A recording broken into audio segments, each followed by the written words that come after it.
আসসালামু আলাইকুম, সবাই কীরকম আছেন? ইনশাল্লাহ বাংলাদেশের মানুষ মনে হয় কেউ ভালো নেই। কারণ যারা ঈদের উদ্দেশ্যে বাড়ি রওনা দিয়েছে আসলে মানে বাংলাদেশের যে রোডের যে অবস্থা বর্তমানে, যাত্রা বিভিন্ন ফেরিঘাট যে অবস্থা শুরু হয়ে গেছে দেখছেন।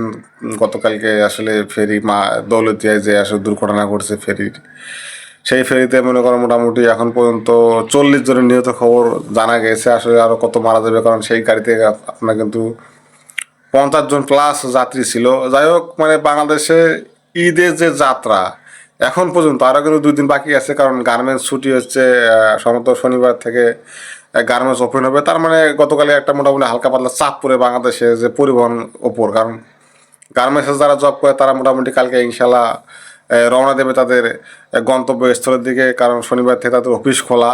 সেই হিসেবে কালকেও একটা মোটামুটি চাপ পড়তে পারে। এখন পর্যন্ত বাংলাদেশে ঈদ যাত্রায় 240 জন মানুষ আসলে নিহত হয়েছে।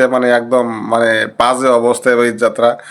ঈদের আনন্দ আসলে এবার ঈদের আনন্দ নাই, কারণ ঈদের আনন্দ এখন হয়ে গেছে মৃত্যুর মিছিল। বাংলাদেশে বর্তমানে রোড অ্যাক্সিডেন্ট, বিভিন্ন বিভিন্ন জায়গায় অ্যাক্সিডেন্ট, বিভিন্ন মর্মান্তিক ঘটনা মিলে এখন মধ্যে বাংলাদেশের সর্বমোট 240 জন আসলে মানুষ মারা গেছে।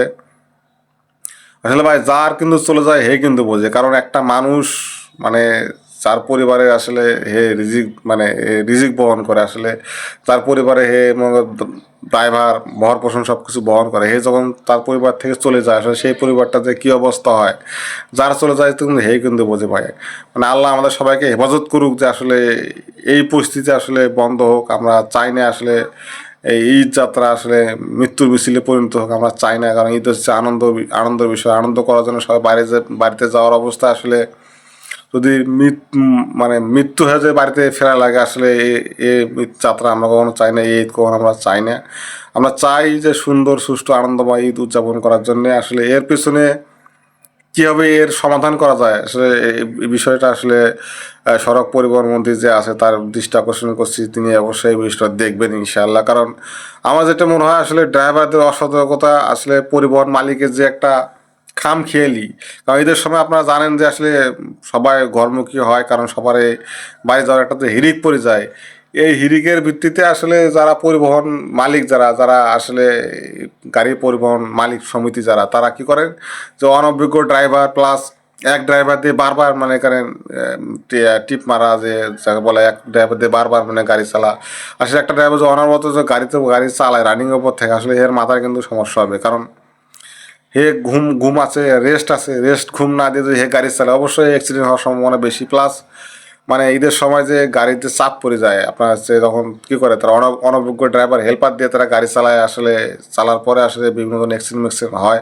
আসলে এই বিষয়গুলো আসলে যাদের পরিবহন মন্ত্রী যারা আছে তাদেরকে আসলে অবশ্যই সতর্ক থাকা উচিত। আসলে গাড়ির ফিটনেস চেক করা উচিত ঈদের আগে। ফিটনেসবিহীন গাড়ি আসলে ঈদের সময় না নামায় আসলে উত্তম, আমার যেটা মনে হয়। যাই হোক, আল্লাহ সবাইকে হেফাজত করুক। আল্লাহ আমাদের এই মর্মান্তিক দৃশ্য আল্লাহ যেন আমাদের না দেখায়। আল্লাহ আমাদের এখান থেকে হেফাজত করুক। সব কিছুর মালিক হয়েছে আল্লাহ। আল্লাহ অবশ্যই আমাদের হেফাজত করবে ইনশাআল্লাহ। সবাই ভালো থাকবেন ইনশাআল্লাহ। আর ঈদ যাত্রা সবার শুভ হোক। সবাই ধীরে সুস্থে সুস্থ মস্তিষ্কে সুন্দরভাবে নিজের গন্তব্যস্থলে অফিসে ফিরুক, আবার নিজের কাজে যোগদান দিক। আর তাদের পরিবারকে আল্লাহ, আর যারা হচ্ছে এই শোকাহত যার পরিবার, তাদেরকে আল্লাহ শোকের আসলে বোঝার তৌফিক দান করুক, এবং আল্লাহ তাদের পরিবারকে হেফাজত করুক। আমিন।